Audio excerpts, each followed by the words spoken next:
Olá, a Hora H começa agora. Passadas as eleições, os governos começam uma nova fase. Os que saem reúnem números, fecham as contas, preparam as malas para entregar a administração aos novos gestores. Quem entra planeja ações, monta secretariado, articula grupos para garantir a tal da governabilidade.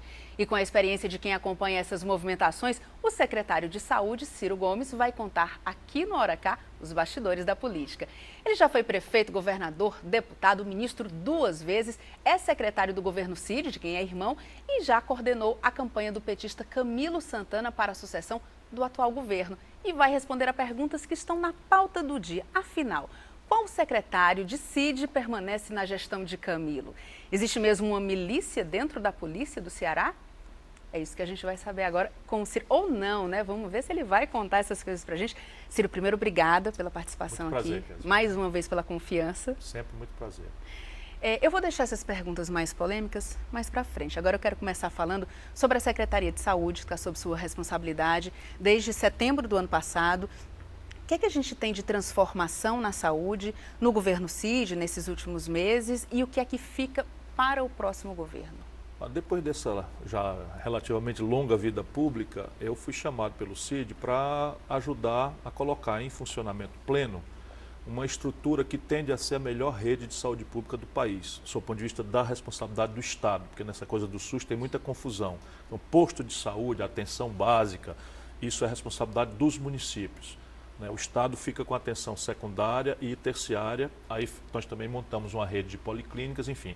E eu fui para lá, graças à colaboração de todo mundo, acho que essa rede agora está plenamente funcional.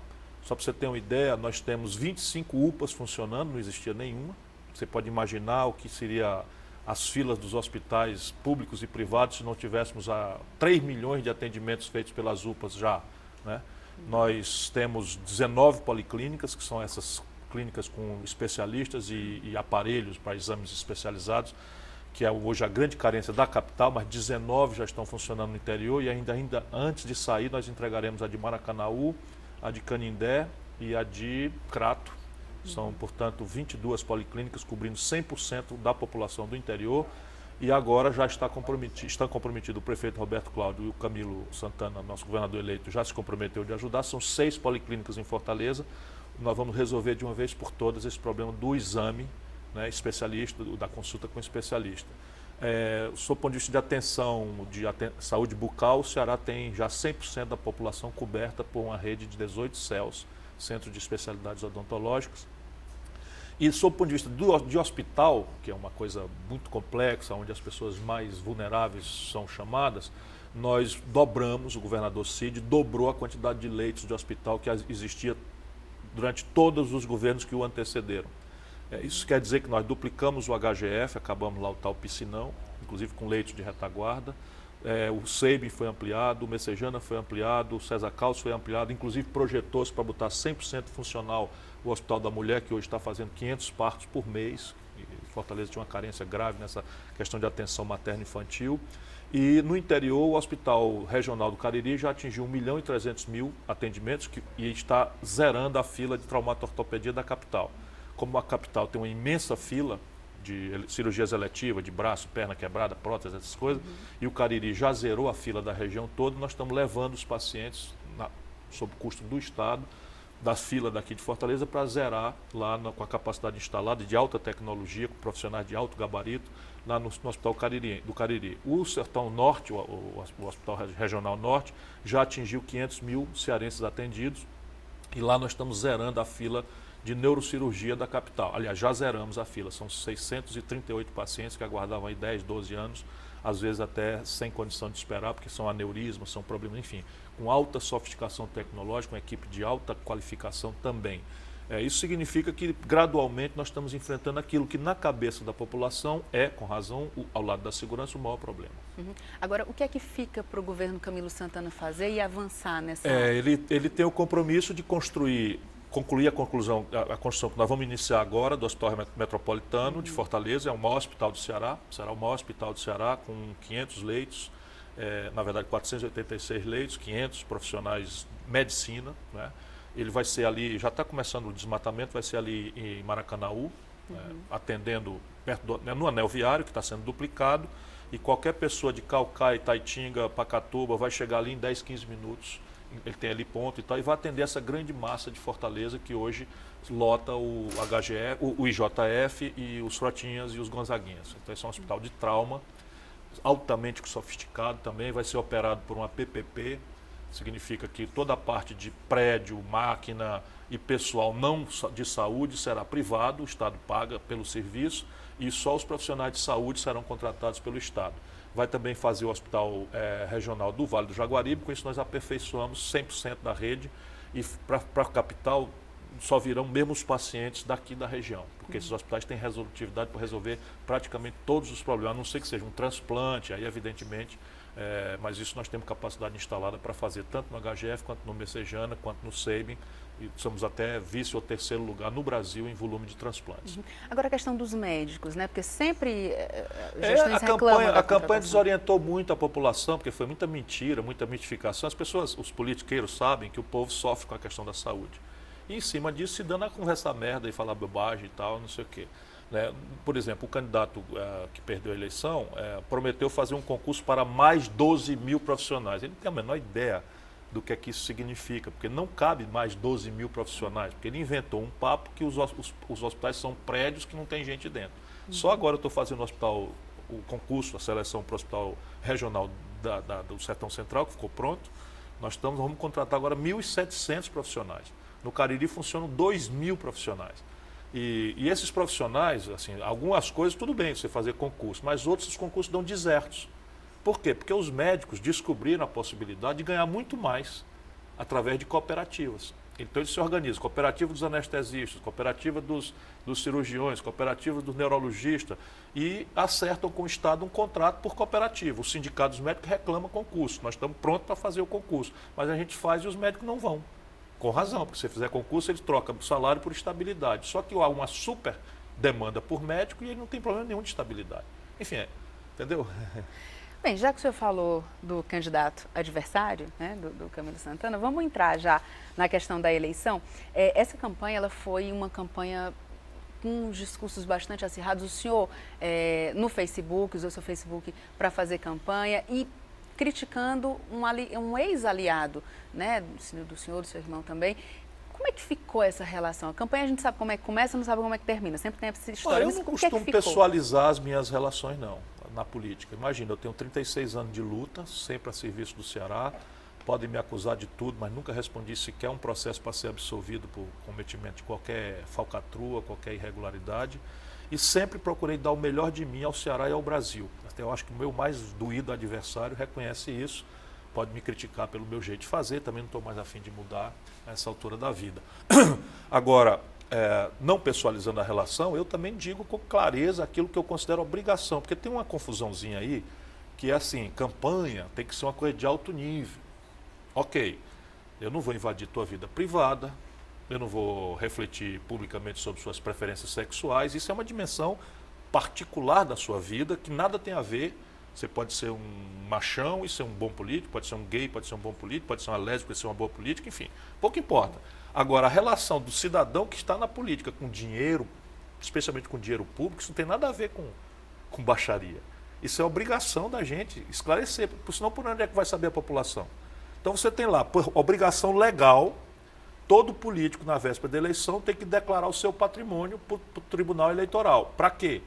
Supõe-se, a lei supõe que o cidadão, qualquer do povo, tem direito de saber o que é que eu, Ciro Gomes, tenho de fortuna pessoal quando eu entro na política, e quando eu acabar a política eu tenho que declarar o meu bem. Para quê? Para saber o que é que eu fiz na política, se eu melhorei de vida artificialmente ou não. E é essa linha de raciocínio que eu achei que era imperativo se esclarecer e dar um pouco de coerência a isso que eu sei que é muito incoerente a juízo do nosso povo, que o cara é amigo hoje, aliado hoje, adversário amanhã. Isso é inerente à democracia, é inerente a uma democracia verde como a brasileira, é inerente a uma democracia fracionada em 1000 partidos como a brasileira, é inerente a uma democracia ultrafederativa como a brasileira, embora eu saiba que o povo brasileiro sofre muito com o que lhe parece uma grave incoerência. Abstraído isso, quando o Cid apoiou o Eunício para senador em 2010, ele declarou para o Tribunal Eleitoral um patrimônio de 36 milhões de reais, que é dinheiro que gente besta como eu já não sabe nem contar. 4 anos, menos de 4 anos depois, quando ele vai registrar a candidatura dele a governador, ele registra um patrimônio pessoal, não é empresarial, de 99 milhões de reais, Kézia. Subiu de 36 para 99 milhões e virou o candidato mais afortunado, mais rico, mais endinheirado de todos os candidatos registrados na eleição brasileira e de todos os estados e de todos os partidos. Aí tudo bem, quer dizer, não, o cara é um prodigioso empresário, ok, mas não é o caso. Essa fortuna imensa veio de uma relação um pouco explicável, mal cheirosa, dele como senador com órgãos do governo. Então é mais ou menos assim, o senador, entre outros atributos, tem a tarefa de fiscalizar o governo. Aí o camarada que é eleito pelo povo para fiscalizar o governo, para cobrar do governo, para reivindicar as coisas do governo, faz 1000 negócios com o governo. Por exemplo, essa esculhambação da Petrobras, ele está até o talo. O nome da empresa é Manchester. O valor do contrato é 366 milhões de reais. Pronto, isso aqui é verdade. Isso é verdade. É ou não é direito do povo brasileiro, cearense? Faça do seu voto o que quiser. Cada um de nós tem seu voto, é livre, é independente. E eu amo o povo cearense, qualquer que seja o rumo que tome. Devo ao povo cearense o que não posso pagar. Mas considero meu dever, dado que eu não tenho rabo de palha, não tenho ninguém pega na minha munheca, esclarecer. E a população vota ou não vota. Agora, se ele tivesse, na primeira conversa que teve com o governador Cid Gomes, tivesse dito, não vou ter seu apoio, não serei candidato, vou seguir com o senhor governador, vocês não iam seguir na eleição todos juntos? É possível que sim, mas isso não estabelece contradição nenhuma por 2 razões. Primeiro, porque, por exemplo, quando ele foi candidato do Cid, não tem uma gravação minha, né? Hoje em dia você tem YouTube, tem gravação minha de todo tipo e modalidade, e não tem uma minha dizendo que o Eunício é decente. Não tem nenhuma minha. Por que ele não me rebateu comigo próprio? Porque eu já o conhecia. Agora, desta feita, ele passou da conta. Esse é o ponto. Eu não gosto desse tipo de ajuste que o Cid faz. Não gosto. Faço, porque hoje eu sou papel cada vez mais secundário, o líder é o Cid e tal, mas não. Daí até eu elogiar um cara. Pergunta se tem o Tasso Gereissati acabou de sair da campanha com ele. Vê se um cearense acha no YouTube e tal, o Tasso Gereissati dizendo assim, vote no Eunício que ele é um cara decente. Não há a menor chance. Nenhuma chance. Você falou de Tasso Gereissati. Vamos procurar no YouTube, negado. Procura no YouTube, procura aí no Facebook. Se o Tasso disser, eu voto no Eunício que ele é decente, é um cara que tem espírito público, está na política para servir, eu, sei lá, pago uma burrinha das grandes também. Juntando Eunício com Tasso, eu queria saber o seguinte, dessas relações políticas, né, na sua vida, ao longo da sua vida pública, tem decepção em relações como, por exemplo, eu me Eunício, decepcionei Tasso e pela Lula? primeira vez na vida com o Tasso. Eu tenho por ele uma afeição definitiva, um respeito imortal, um carinho imenso. Também ninguém consegue ver um ataque meu ao Tasso, não há a menor chance, pouco importa. Ele veio contra o Cid, quis entregar o Ceará ao Marcos Carlos, eu considero uma aberração, mas entregar ao Eunício, para um cara que tem a história do Tasso, eu acho que ele passou do limite. Lula é uma decepção também? Foi uma decepção? Não, decepção não diria, mas o Lula é uma figura que, se não guardar o seu lugar, passará a ser de um grande brasileiro que muito ajudou o país, uma figura perniciosa. Percebe? Esse país não suporta, não aguenta, numa democracia, volto a dizer, verde como é, que se gere uma relação de dependência personalíssima de seja quem for. É muito mal para o país. O país precisa abrir um universo cada vez maior de oportunidade de formação de liderança. O Brasil precisa dramaticamente formar liderança. Você olha o universo hoje, por exemplo, a Dilma se elegeu, e eu votei nela porque pelo conjunto dos valores que ela representa e tal, pagou um pouco minha grande queixa em relação ao governo, que é muito ruim, na minha opinião, mas ela representa a turma do lado do povo, a turma do salário, a turma do trabalho, a turma da questão nacional. Portanto, já são razões bastante, além de ser pessoalmente decente, eu conheço bem a Dilma, né? Mas daí para diante é um mau governo. As companhias da Dilma, a partir do vice-presidente da República, são uma tragédia, né? Isso nós precisamos formar líderes, formar quadros. Aí fica agora o grande pai da pobreza tutelando a nação. Se ele dá uma opinião, desequilibra a eleição não sei aonde, dá um desequilíbrio, isso é patológico, é doentio, não é democrático. O senhor acha que a Dilma, ela tem essa dimensão de que ela não pode ficar à sombra do Lula? Isso vai ser trabalhado nesse segundo mandato? Olha, se ela não tiver, esse segundo governo vai ser uma tragédia.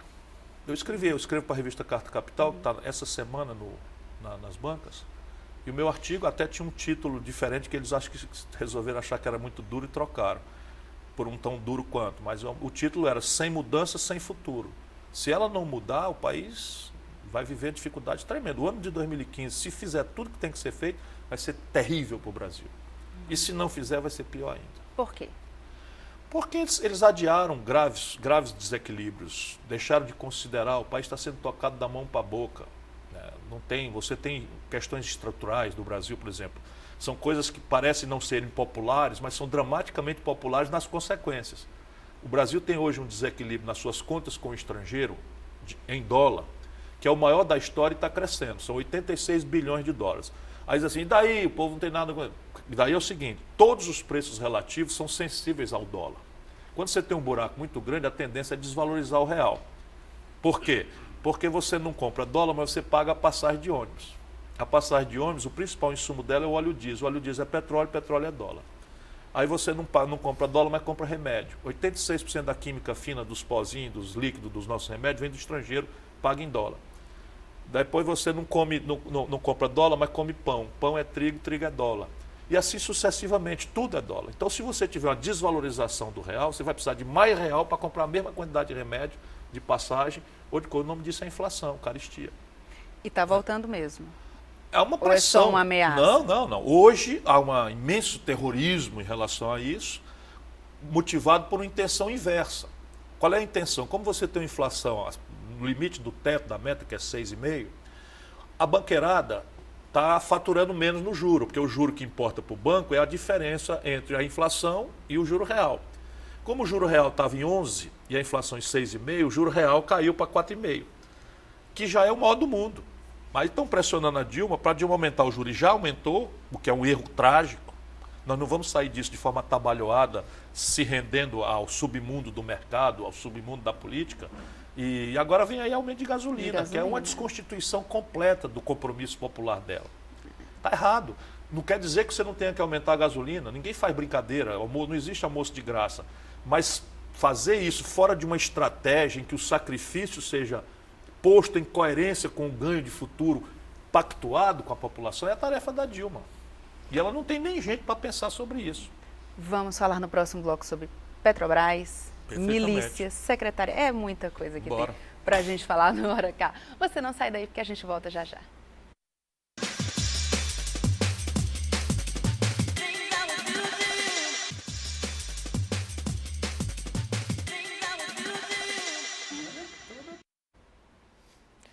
Hora K está de volta. Hoje a gente conversa com o secretário de Saúde do Estado, Ciro Gomes, e a gente vai falar agora, Ciro, sobre Petrobras.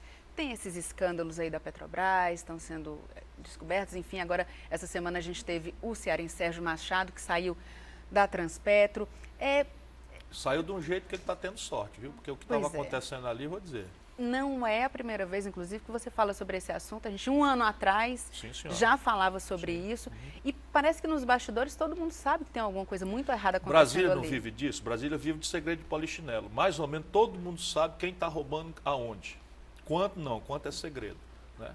E a imprensa reacionária e sócia dessa mundanice toda, dessa salafrarice toda, porque esses grupos, os grandes grupos de comunicação do Brasil, está tudo agarrado dentro, comendo exaltinho igual.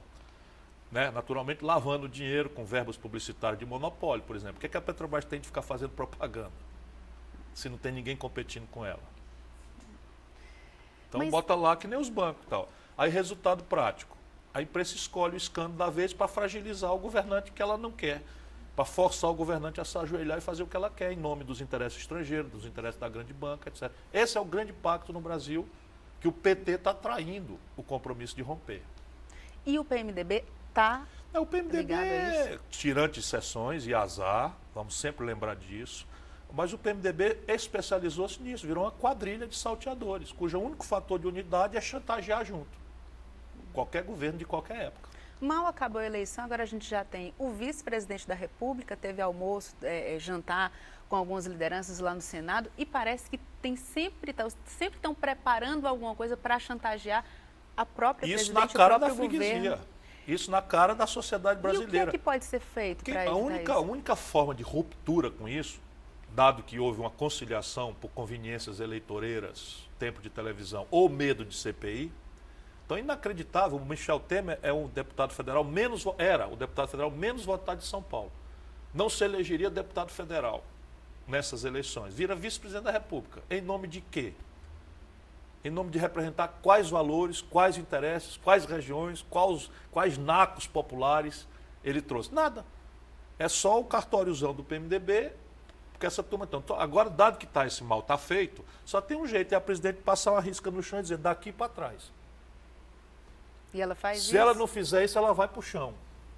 Desta vez, ela vai para o chão. O governador Cid Gomes esteve no em Brasília. No inteiro mandato, é o que eu estou dizendo aqui.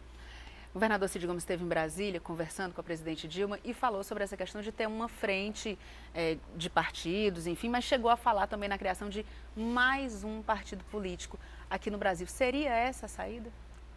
Repare, a justificativa pragmática de quem está no governo, eu ouvi isso do Fernando Henrique, quando era presidente.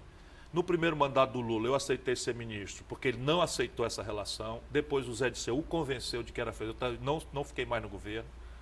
E eu fui ministro da Fazenda do Itamar Franco, que não aceitou. Então eu sei, por experiência pessoal minha, que existe possibilidade de você demarcar o campo. Até porque você tem um núcleo de picaretas profissionais, agressivos, ativos, um núcleo de gente séria, que vai ficando cada vez mais longe, na medida em que esse fica cada vez mais perto. E tem um meio de campo aqui que não tem propriamente valores, mas que precisa sobreviver.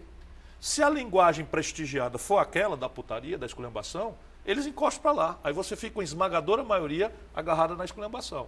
Mas se você prestigiar esse outro lado vem para cá. Agora isso exige operação, lucidez, militância, consciência política, equipe, tudo que a Dilma não tem. Quem seriam bons nomes para um segundo governo da Dilma? Se eu fosse ela, eu escolheria os melhores nomes do país, pouco importa que filiação tem. Por quê? Porque essa coalizão PT-PMDB, da forma como que está, acostumou-se a fazer uma seleção às avessas. Quanto mais incompetente, mais picareta, mais prestígio. Então, repare bem, eles estão querendo dizer agora que vão escolher um camarada chamado Eduardo Cunha para presidente da Câmara. Esse cara deve ser, assim, entre 1000 picaretas, um picareta mor. Um picareta mor. Toda a linguagem dele, eu conheço esse cara. Desde o governo Collor, ele operava no escândalo do PC Faria na Telege. Depois estava enrolado no escândalo do fundo de pensão da SEDAI no governo Garotinho. E aí vem vindo. Depois estava enrolado no governo Lula com Furnas. E agora enrolado até o gogó em tudo enquanto. E ele é que banca os colegas. Todo mundo sabe disso. Antigamente o picareta achava a sombra. Né? Procurava ali o bastidor, ia fazendo as picaretagens dele escondidas. Agora não, quer ser presidente da Câmara. Por exemplo, se o PT mais a Dilma aceitar, eu rompo e vou para a oposição. Claramente. Pouco importa a boa-fé do meu irmão Cid Gomes. Eu enchi. E no Senado? O que é que tem? Como é que está a composição do Senado? Você acha que também tem os picaretas? Eu não estou falando que a gente deve brigar com ninguém por brigar. Nem que o PMDB não presta por não prestar. Toda aliança vale. Agora vale para quê? Nós estamos nos reunindo para fazer o quê? Assaltarmos juntos os cofres da viúva? Falta pulso, então, da presidente para... Eu acho que falta vivência, experiência e equipe. Ninguém faz isso tudo sozinho.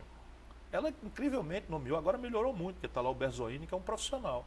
Mas ela, durante os 3 primeiros anos do mandato, até 3 anos e pouco, ela botou a Edeli Salvati. É inacreditável. Eu disse para ela uma vez, presidente, se a senhora escapar desse negócio, eu quero trocar meu anjo da guarda pelo seu. E eu aceito que ele trabalhe para mim só o fim de semana.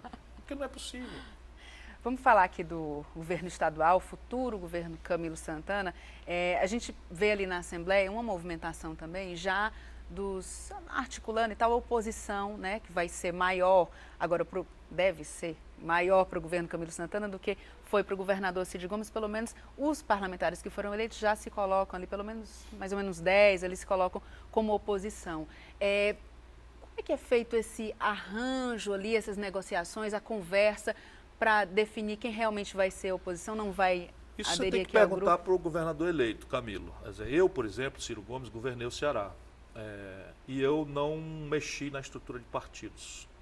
Por exemplo, o governo que me antecedeu, o governo do Tasso, destruiu os partidos todos, ficamos praticamente com um partido único.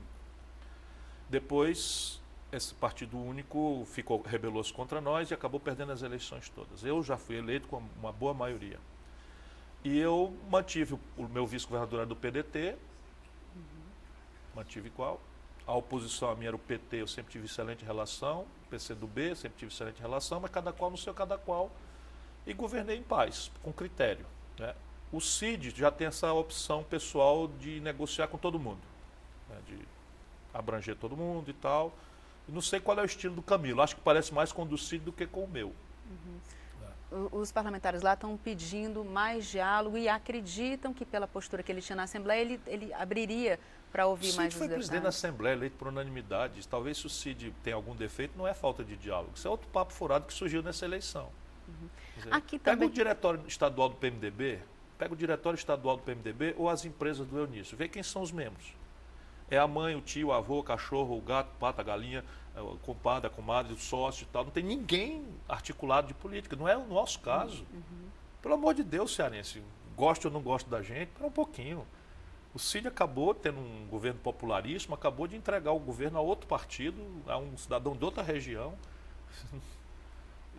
E não entregou para o Eunício porque seria uma eleição provavelmente, aparentemente, muito mais fácil. Não entregou porque o cara não tem decência, não tem competência, não tem preparo, não tem compromisso com o Estado do Ceará. Daí a nós que temos uma apego a poder zero. Agora, aqui no Ceará. Tem picareta que acha que eu estou na Secretaria de Saúde por emprego. Aqui no Ceará tem pelo menos essa tentativa, ou houve essa tentativa de fazer algum tipo de troca, foi levado algum, pelo menos nos bastidores existe esse Aqui não, a cultura política do Ceará, como a de Pernambuco, é uma cultura política muito respeitável. Claro que aqui a tendência é você, uma paróquia pequena, isso é uma virtude nossa, a tendência é você atender todo mundo, mas sem negócio de tomar lá da cá, entendeu? O Cid criou um negócio de PCF, sei lá, enfim, programa de participação federativa, uma coisa qualquer, que 100% dos deputados estaduais, pouco importa se são de situação ou oposição, tem lá uma emenda, não sei o quê. No meu governo não tinha isso. Né? Vamos falar de secretariado, que eu sei que eu tenho que perguntar ao governador eleito, não, mas obviamente. não é por grosseria não, é porque eu faço questão de não saber de nada. Eu conto tudo para você que eu souber, como sempre. Já estão comentando, já inclusive alguns Por exemplo, alguns eu não sites. fico. O senhor não fica. Não. Arialdo Pinho fica? Estão Também não falando sei, já não que sei, ele vai não sei, ficar. não Tem sei. alguém já, pelo menos uma sinalização de que alguém está Não, ensaiando não. ali um... Eu tive, depois da eleição, a pedido dele, 2 conversas com o Camilo. E as 2 vezes que ele foi me sondar sobre nomes e sugestões, eu disse nenhuma. Nenhumazinha. Nenhumazinha sequer. E ele nem perguntou Só o que é que o falei senhor da minha achava. vivência. Olha, chama as pessoas, conversa. A inteligência do Ceará inteira, que é maravilhosa, está à sua disposição. Esse mundo universitário, o mundo empresarial, o mundo das organizações dos trabalhadores, o mundo dos estudantes, chama para conversar, propõe os desafios, explicita teu programa e vê como é que as pessoas reagem, você vai achar nessa dinâmica, dado que ele se elegeu sem compromisso com nada, né? Só tem compromisso de fazer um bom governo com o Ceará. Pronto, a chance que eu tive. Me lembro quando eu fui eleito, com apoio exuberante do Tasso, eu fui lá sozinho com ele, perguntei, e aí Tasso, o que, é que você me recomenda? E Tasso, vá lá e faça um grande governo. Simples assim. Agora, equipe de transição do Camilo, o senhor vai participar? Vou porque estou do lado do governo. Né? Eu sou secretário de saúde. Por exemplo, um dos desafios tremendos é que essa imensa rede de saúde está espetando uma conta no Tesouro Cearense impagável. Né? Nós temos aí hoje R$500 bilhão só o custeio dos mega hospitais. Então é preciso que o governo, quando o Cid tomou posse, cada centavo que o governo do estado botava, o governo federal botava 1. Hoje o Ceará bota 6 para o governo federal botar 1. Então é preciso, uma das conversas que nós vamos ter que ter em Brasília, é o governo federal ajudar. E uma das coisas da transição é mostrar para ele a necessidade de reforçar o custeio federal dessa imensa rede. As pessoas têm queixa, mas a rede do Ceará não tem igual hoje no Brasil. Não que as pessoas não tenham razão de se queixar, claro que tem. Na equipe de transição ainda, vocês já tiveram alguma reunião sobre a equipe de transição? Não, ainda não. Mas o senhor sabe de mais alguém? Me conte os bastidores. Não sei, não sei mesmo. Acho que ele não montou ainda, não é que eu não sei, ele não montou ainda. Mas você fala no Eles Eudoro tiveram, Santana, que é o o pai Eudoro dele. coordenou, além de ser um quadro extraordinário, né, como uma pessoa respeitabilíssima, muito querida dos cearenses todos e tal, ele coordenou a dinâmica de participação popular na formação do programa de governo do Camilo. Evidentemente que, no mínimo, ele tem que entregar esse produto para a transição, porque o Eudoro acho que tem compromisso com o Roberto Cláudio, na prefeitura. Isso. Então, por enquanto, a gente sabe do senhor e do Eudoro. Ninguém mais? Não. Nem um pedacinho? Não. Meu Deus, está difícil hoje. Pelo nosso lado, nós vamos propor provavelmente o Danilo Serpa, que é um Serpa. quadro extraordinário, coordenou a campanha realmente. E ele conhece toda a manha do governo, todas as pendências e tal. Do nosso lado, o Arialdo Pinho, que também conhece o governo, esses conselhos, etc, etc. Então, ontem eu recebi uma lembrança do professor Taliba, do coisa, porque nós temos um compromisso com o Banco Mundial, que é um swap, enfim, uma grana que se conseguiu aí mediante o comprometimento com metas objetivas na área social. Então, o programa de governo tem que ser coerente com isso, que isso é um programa de longo prazo. Já é uma lembrança que tem, enfim, essas coisas que vão ser coordenadas aí. Estou falando sempre do lado do governo, né? Porque o lado do Camilo, ele é tem... que sabe. Para as pessoas que não estão acompanhando muito bem, tem uma equipe de transição, um lado do governo, outro lado do Camilo, e eles vão trocar informações para dar... Figurinhas, isso aí. Pegar números, tudo da máquina, como é que funciona para poder botar para frente.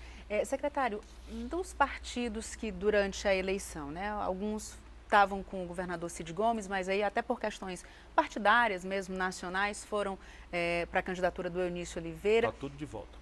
Todos podem voltar, todos são bem-vindos? Já voltaram? O Democratas, por exemplo, trabalha conosco desde sempre. O Moroni é nosso parceiro, nosso chapa e tal. E foi forçado pelo BES, pela Força Nacional, a ir para lá. Não deixou de votar no Camilo, votou no Camilo, mas já participou agora da reunião. No segundo turno esteve conosco, ajudou e participaram da reunião. O Camilo já reuniu os 18 partidos que ficaram na coligação, mais os 4 que voltaram. Os 4 são o Democratas? Esse eu lembro aqui. O PPS saiu também? PPS, Democratas.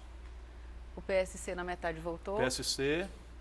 No segundo turno já tinha mudado? O PSC, são 3, ou eu não vou me lembrar do quarto. Ok. Mas está todo mundo junto agora para esse novo governo? O pote é pesado, tem que repartir a carga. A relação do governo, né, do governador Cid Gomes com o PDT, tem um integrante ali do PDT que destoa, digamos assim, da orientação do partido, do André Figueiredo, que é o deputado Heitor Ferri, que fez oposição ao governo Cid Gomes. Isso de uma certa forma incomoda? De jeito nenhum. Absoluta tranquilidade? Então, o PDT é nosso parceiro desde sempre. Uma das articulações mais próximas nossas, nacionais, nesse momento, é com o PDT. Ok. A gente vai para o intervalo agora. Faltam 3 minutos, ainda não dá tempo de saber mais uma coisinha. Quero saber o seguinte, um passarinho me contou, não sei se é verdade, você está fazendo yoga para poder... Não. Não, isso não é verdade? Não. O meu filho Ciro, outro Ciro, é o Ciro mais novo, foi fazer pilates ou algo do gênero. Eu não estou fazendo nada, só adular macho e brigar.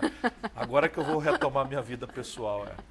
E o que é que o senhor vai fazer depois que acabar esse governo? Já tem planos? Eu tenho, assim, nada fixo ainda, mas eu estou pensando em ganhar algum dinheiro. Pela primeira vez na vida estou começando a me sentir inseguro com relação ao futuro. E escrever. Eu estou com um livro novo na cabeça sobre o Brasil. E acredito que o ano que vem, pelo menos, eu vou ocupar com essas 2 tarefas. Fazer palestras? Fazer palestras, sim, mas eu tenho algumas propostas de trabalho na iniciativa privada. E eu vou examinar, dependendo aí do salário. São ambas fora do Ceará. Vou ficar com muita saudade, mas pelo menos por um ano eu preciso ganhar um trocado. O governador Cid Gomes já disse também que deve viajar para os Estados Unidos, também tem um planejamento de trabalho por lá. O senhor agora está dizendo que provavelmente também vai deixar, né? Tem essa possibilidade. Para as lideranças que ficam aqui e que tem o senhor e tem o governador Cid Gomes como... Repare bem, nós vamos cuidar da vida, porque o Cid fica sem mandato, eu fico sem mandato e eu preciso ganhar algum dinheiro. Isso é uma coisa, enfim, que está me preocupando nesse momento. Nada angustiado, porque atualmente eu ganho muito bem, faço uma palestra relativamente cara, a palestra que eu faço por aí afora, ganho 15 mil líquido. Se eu fizer 4 palestras por mês, dá 60 mil reais, é muito dinheiro. Eu, como secretário, eu diminuí para 1, 2 e tal. Mas eu quero fazer um pezinho de meia e tal. Mas assim, eu não vou deixar de cuidar daquilo que esteja ao meu alcance do Ceará nunca. Tem uma agenda, a agenda é concreta. Nós temos a obrigação de arrancar esse compromisso da refinaria. É palavra dada, faz parte do contrato da população cearense com o governo Lula, com o governo Dilma, pela segunda vez pelo governo Dilma. Nós não vamos aceitar ser engabelado. Estão nos enrolando além da conta, isso não tem conversa, sem mandato eu vou falar altíssimo, muito agressivamente, porque isso aí é compromisso.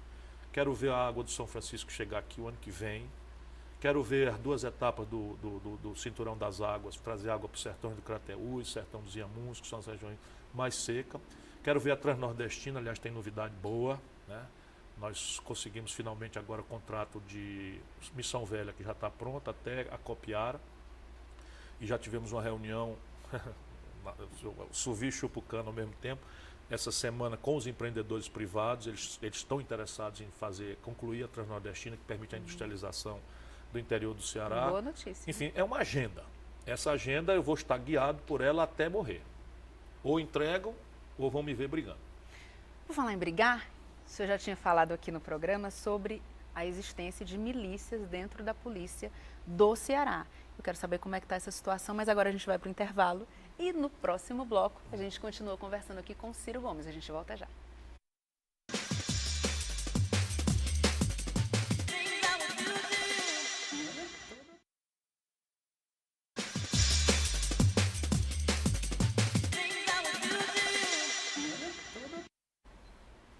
E agora cá está de volta e a gente conversa com o secretário de Saúde do Estado, Ciro Gomes.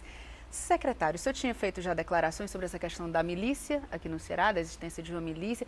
De fato, essa milícia existe? Alguém foi responsabilizado já por isso? Bom, de lá para cá, eu te falei isso há 1 ano e meio, 2 anos, já aconteceram providências. A Controladoria já identificou vários desses aí, já botou para fora, com devido processo legal, mas infelizmente remanesce ainda aquilo que é um comando paralelo, ligado a tudo que não presta, inclusive narcotráfico, e manipulado de fora para dentro, com o biombo da política partidária. Mas assim, esses expulsos, por exemplo, foram contratados na Guarda Municipal de Maracanaú. É coisa perigosa, pesada. E eu mesmo levei uma lista de nomes para o Ministério Público e algumas providências foram tomadas, mas isso ainda existe. Agora, nas redes sociais, durante o período da eleição, alguns policiais mostraram a cara para dizer, olha, se o Camilo Santana for eleito, vai ter greve na polícia. Isso não aconteceu? E não acontecerá jamais. Pelo menos enquanto o Cid for governador, não acontecerá jamais. E eu tenho segurança que o Camilo também não tolerará isso, porque não existe greve de polícia. Você não pode... Está escrito na Constituição. Quando pessoas em armas se reúnem em praça pública, o nome disso é motim. E é causa bastante para você excluir dos quadros da polícia. Por quê? Porque a sociedade, quando entrega a uma fração sua o direito de exercitar a violência legal, ou seja, portar uma arma, e eu respeito esse policial, ele me para na rua, se o senhor para, eu paro, o senhor me dê seu documento, eu dou meu documento. Por quê? Porque ele representa ali, com aquele uniforme, com aquele aparato simbólico, aqueles, etc., ele representa a lei, a ordem jurídica.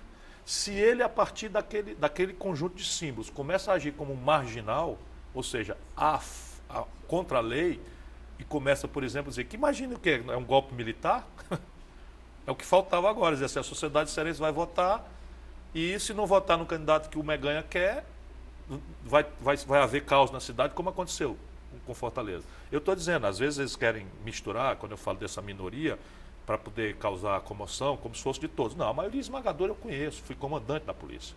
E conheço, são gente muito boa, tem várias distorções, mas são gente muito boa, todo dia estão aí se dedicando a proteger nossas famílias, nossas vidas, etc, etc. Mas tem um bocado de malandro. Tem um bocado de malandro. E eu, enquanto responsabilidade pública tiver, vou enfrentar essa gente. Quando a gente fala em milícia, o cidadão comum, que tem de mais próximo aí para tentar entender como é que funciona, aqueles filmes Tropa de Elite, que tem no segundo filme, tem uma milícia. Aqui parecido. No Ceará Exatamente. É aquilo ali? Parecidíssimo, não tem aquele peso do Rio de Janeiro, que aquilo avançou demais, por isso que eu estou esgoelando tão alto. Porque aqui, se deixar, vai virar igual. Hoje você anda nos bairros de Fortaleza, você já tem segurança privada meio constrangido. Os bares, os restaurantes, as bodegas, obrigando a pagar. E todas essas empresas de segurança privada não são de Eunício, não. São de ou Meganha afastado ou polícia dentro da polícia hoje. É isso aí que eu estou dizendo mesmo. Isso é mais grave. E aí o traficante do bairro, ele sabe quem é, esse é intocável, tem proteção. É isso que eu estou dizendo. O senhor andou, inclusive, antes de assumir a Secretaria de Saúde, o senhor... Passei 3 meses andando nos bairros da cidade de madrugada, conversando com os policiais, identificando o chefe do tráfico nos bairros, encarando e tal. Isso aí. Tem solução a segurança Claro que tem, aqui? já está tendo. O Servilho já está com a mão no pulso. O Servilho já consertou o rumo da polícia, já está diferente. Eu acho que o que é preciso fazer, e eu lamento é que o Cid, enfim, O Cid se decepcionou muito, porque fez o que ninguém fez pela polícia. Enfrentou a parada deles terem. Os caras andavam num Gol velho 1000, empurrando o carro, pedindo gasolina de favor a bodegueiro, não sei o que e tal. Hoje todos andam, porque aquilo não é um carro de luxo, aquilo é um aparelho de trabalho. Aquilo tem câmera para frente, para trás, para dentro. Aquilo tem um computador a bordo com satélite que você identifica, Kézia, vê se tem mandado de prisão. Aquilo tem toda a estrutura de apoio a um bom trabalho policial do mundo. Tanto que não tem mais sequestro no Ceará. As pessoas, tá com problema de segurança? Tá. Tinha 26 sequestros por ano, nunca mais aconteceu nenhum. Os únicos crimes que saíram do controle são esses difusos. É o assalto e a morte nos bairros pobres de gangues de tráfico. 80% de tráfico de droga. E havia um olho fechado para a droga, claramente. E todo mundo sabe por quê. Todo mundo sabe por quê. Você sobe no bairro, ali no Morro de Santa Terezinha, não sei o quê, papapá, desce ali, serve luz, papapá e tal. Quem é o chefão do lugar? Todo mundo sabe quem é, onde mora e o diabo. Só que não sabia era a polícia. Agora sabe. Agora começou a saber e começou a ser resolvido. Já caíram os homicídios, já caíram os assaltos a ônibus caíram 63%. Pelo que o senhor me diz, então, o secretário Servilho é um dos que deve ficar? Olha, eu estou querendo puxar. Não sei se ele quer. Ele disse certa feita para mim que não queria ficar. O que é pena para mim. O Camilo é que sabe. Mas não existe, ao contrário do que a demagogia da campanha pareceu mostrar, não tem esse negócio de milagre, insegurança. Diz, não é um problema nacional. Liga a televisão, rapaz. Liga a televisão para ver. Falar um pouquinho de Fortaleza. Vamos. Na eleição agora para o governo do estado, o Camilo ganhou no interior e tal, mas aqui em Fortaleza a vitória foi do adversário do Eunício Oliveira. Isso acendeu alguma luz? Para mim, no dia não consegui ficar alegre. Não consegui ficar alegre com a vitória do segundo turno, pensando nisso. Fortaleza é uma cidade com quem eu tenho uma identidade absoluta, definitiva, a quem eu devoto o meu amor, a minha paixão. E pela primeira vez, Fortaleza me surpreendeu. Me doeu muito a ideia de que eu não conheço mais Fortaleza. Fortaleza sempre votou no melhor, no mais progressista, né? E dessa vez foi diferente. É preciso entender isso.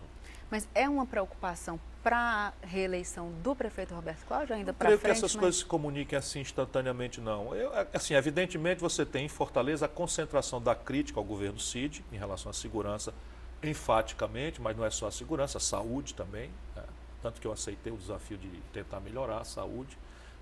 Você tem uma crítica a alguns erros políticos do governo, né? O último foi, durante a campanha, uma desorientação jurídica, aquela apreensão da revista Isto É.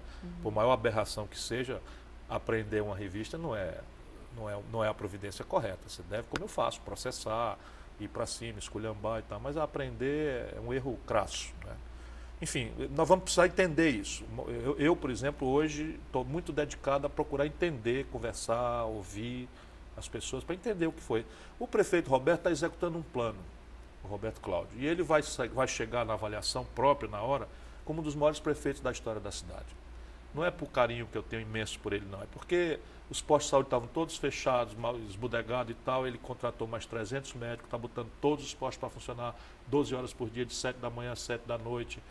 Vai fazer 6 policlínicas, elas estarão prontas todas para fazer os exames, etc. Vai agora reconstruir o Hospital Conceição lá no Conjunto Ceará. A parte de pavimentação, tem que dar uma melhorada na limpeza. A parte de obras viárias já começa a produzir resultados importantes, a população está vendo quantas faixas de ônibus havia, o trabalhador que começa a chegar 15 minutos, meia hora antes em casa para poder, né, olhar seu filho. Isso tudo vai amadurecer no seu tempo, né? E muitas creches, enfim, sem número de obras importantes que estão aí já germinadas. Um tio, um Cuca vai ter 5, enfim, ou 4. Enfim, no limite, ele será avaliado pelo grande prefeito que ele está sendo. Tem que ter paciência, porque ele pegou a cidade mal acostumada com obra, e hoje até fazer obra dá desgaste. Basta que as pessoas lembrem a crise artificial que se criou quando se tiraram ali algumas castanholeiras, são artificialmente plantadas lá no meu governo, para fazer circular um lugar onde passam 180 mil pessoas. Hoje o viaduto está pronto e a mais bela vista do Cocó está ali. As pessoas vão vendo, cadê a destruição do Cocó? Aqui está o viaduto, eu não fico mais meia hora parado no trânsito, as pessoas vão começar a ver, né? Agora, no debate político, para o prefeito Roberto Cláudio, como é que o senhor enxerga os próximos meses? Ele agora tem a questão do PMDB, voltando sempre ao PMDB, que já prometeu que vai fazer oposição. O vice-prefeito do PMDB... O PMDB aqui é irrelevante. O problema do PMDB nacional é diferente, porque o PMDB nacional tem a veleidade do protagonismo. Hoje controla o Senado e a Câmara. Maluquice da presidente Dilma, entregar o Senado para o Renan Calheiros e a Câmara para o Henrique Alves. Isso é um negócio de maluco, né? De quem gosta de morar à beira do precipício. Né? Mas aqui, manda se meter. Dele não vai ter problema. Fica meu irmão. E essa questão do vice-prefeito de Fortaleza, mais uma vez o vice-prefeito... Manuel Ganhão, sócio do Eunício. Não vai dar também ganhador problema? De dinheiro. Não, era bom que ele fosse candidato a prefeito. Para enfrentar o Roberto Cláudio. Sim, era muito bom. Ele agora virou um grande líder político, um estrategista, coordenador da campanha. Mas ele vem ser candidato. Vamos voltar a olhar aqui para o Nacional. A gente tem visto aí os condenados do Mensalão. José Dirceu agora já está cumprindo prisão domiciliar. Como é que o senhor avalia toda essa questão depois de todo aquele julgamento? Nós precisamos discutir a lei. A gente não pode ficar achando bom ou ruim um juiz executar a lei.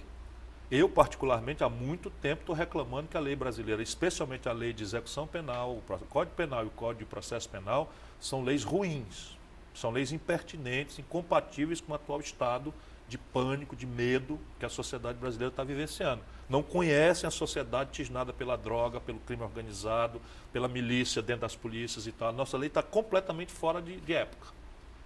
Então, isso é o que está em discussão. Senão a gente começa a excitar e começa a dar essa porcaria aí de meninos que não sabem o que é ditadura, vir para a rua pedir intervenção militar. Meninos que não sabem o que é um país instável como o Brasil, vir falar impeachment de uma presidente recém-eleita só porque perdeu a eleição. Então a democracia, ela existe, ela não existe pendurada no céu, ela existe por um conjunto de premissas, de valores. Então a primeira premissa de uma democracia é que a lei e a ordem têm que ser respeitadas e acatadas por todos, até a hora em que essa lei, sendo impertinente, seja mudada pelos ritos corretos. Então o Zé Dirceu, eu também acho chocante, o cara, para a população brasileira, que foi citada pela Globo, ninguém sabe que a Globo leva R$1 bilhão por ano dos cofres públicos, porque a Globo não escandaliza isso. R$1 bilhão. Quantas casas populares, quantas creches, quantas não sei o que e tal. Mas tudo bem, isso não é escândalo. A Veja e o Grupo Abril levam outro R$1 bilhão dos cofres públicos. Nunca fizeram escândalo disso. Nunca fizeram escândalo disso. Então essa é a moral seletiva, é o moralismo a serviço da imoralidade no Brasil. Agora, eu acho que tem que mudar a lei. Por exemplo, homicídio e tráfico de drogas, especialmente envolvendo crianças, eu acho que a pena tem que ir para 40 anos e a redução da pena não pode ser mais, antes pelo menos o cumprimento de 1/4, se for pena total. Ou seja, a pena mínima para esses dois casos, 10 anos. Está aqui a minha proposta. E no caso da corrupção? A corrupção é desvio de dinheiro público. Você pode perfeitamente fazer isso também. Agora, o que tem que fazer na corrupção é como está na legislação nórdica, na legislação norte-americana, anglo-saxã. Você tem que expropriar. Você falou... Expropriar explicando. Vamos dizer, o camarada sai de 36 para 99 milhões de reais e não explicou como foi, o governo tem que ir lá e tomar de volta. Se tiver relação com o dinheiro público. Ver isso aqui no Brasil é... Estou dizendo como é que devia ser. Agora nós temos outra contradição, qual seja, hoje a hegemonia, ou seja, o controle do órgão legiferante, do Congresso Nacional, está entregue a uma hegemonia de picaretas. Então não adianta a gente esperar que daí vai sair coisa diferente. Agora vamos lembrar uma coisa, eles estão aí eleitos por nós. Olha que negócio chato. Todos eles acabaram de ser eleitos por nós. Aí é que tá. Então paciência, paciência. Não vamos achar que um anjo vingador vai chegar do céu, instalar o chicote e organizar as coisas para nós, não. Vamos tomar tenência, né? O senhor falou dessa questão da Globo, da Veja, eu sempre... Só para dar exemplo. Sempre que se critica essa questão dos veículos de comunicação, em relação com políticos e tudo mais, eu sempre me questiono, é um governo que dá esse dinheiro todo para uma emissora, ou para uma revista, ou para um jornalista, e a gente sabe que os políticos têm os seus jornalistas preferidos ali, que alguns acabam... não tem, não. A não ser por simpatia. Mas alguns... Né, Kézia? Mas alguns têm, e sempre parece que a pessoa paga para não vir um escândalo, para não falar mal, mas claro, isso é abastecido e claro. Como é que a gente vai acabar com isso? Veja bem, não adianta a gente imaginar, volto a dizer, que um anjo vingador vai descer do céu, estalar o chicote e fazer da gente aqui uma sociedade de anjos. Não vai acontecer. Isso é um exercício. É um exercício. Por isso que eu falo tanto. A minha única ferramenta de lutar é falar. Então, assim, o Donizete Arruda, um grande picareta, um jornalista, assim chamado jornalista, vive aqui a serviço da mais pusilânime molecagem, safadeza. Se você quiser botar uma fofoca, a mais mentirosa, a mais calhorda, é só perguntar quanto é, ele vai e bota. Tudo bem, vamos mandar matar o cara? Não. Aguenta de volta. Esse cara, por que eu fui tão duro aqui? Esse cara, para atender o Eunício Oliveira, portanto, o dinheiro podre do Eunício, do Manel Ganhão aí, vice-prefeito, como é? Gaudêncio. Esse cara botou que eu tinha ido, que tinha um caso de ebola no hospital da cidade aqui, que eu não vou repetir porque houve pânico lá, hospital particular, e que eu teria invadido o hospital para censurar o caso de ebola, senão eu queimava o hospital, ainda botou a palavra na minha boca, senão eu queimava essa merda. Como eu tenho esse jeitão de fazer, negada, foi verdade. Simplesmente eu estava em São Paulo, nunca aconteceu nada parecido aqui e várias pessoas entraram em pânico na cidade. Pode isso. É um crime isso aí. Eu representei para a Polícia Federal. E o responsável foi esse cidadão que eu falei o nome. A gente está já chegando. Agora os políticos, tudo com rabão desse tamanho, nenhum tem coragem de falar. O que eu acho engraçado, curioso, é justamente isso, né? Porque se paga, né? Sim, a maioria. Está recebendo, alguém vai lá e paga. A gente está já chegando ao final do programa, secretário. Eu queria entrar aqui num assunto pessoal. Uma pessoa pediu para eu perguntar, não sou eu, porque eu estou noiva, não tenho interesse nessa resposta. Mas eu tenho, estou sozinho. Pediram para eu perguntar isso. Uma solidão monstra. Então, seu coração não está batendo por ninguém, não? Até tá, mas não acontece nada. Vai dormir de noite com medo de alma monstro. Tá certo, a gente está chegando ao final. Eu queria que o senhor falasse aqui o que é que o senhor está observando, o que é que o senhor está vendo para o Ceará, para a presidente Dilma também. O Ceará, nós temos apalavrado, contratado, em execução, providências que vão duplicar a riqueza do Estado sob o ponto de vista de PIB, que é a soma da riqueza do Estado. Isso nenhum Estado brasileiro tem. Isso é um caminho que nós achamos, com todas as nossas contradições, mas essa convergência que o Cid representou, esse apoio que nós conseguimos com grande protagonismo do governo Lula, do governo Dilma, deram para nós essa possibilidade. Isto agora transforma a agenda do Ceará numa outra, qual seja, distribuir essa riqueza. Porque uma grande refinaria, uma grande siderúrgica, a Transnordestina, a Água de São Francisco, mais o Cinturão das Águas, tudo isso nos permite visualizar um polo petroquímico, nos permite visualizar um polo metal-mecânico e nos permite essa rede de saúde, a rede de escolas profissionalizantes, e visualizar um caminho, não é, de distribuir essa riqueza de maneira que o Ceará deixe de ser aquilo que ainda é. E às vezes a gente esquece, um dos estados mais pobres do Brasil. E o Brasil, o nosso país, infelizmente está numa encruzilhada muito complexa, muito mesmo.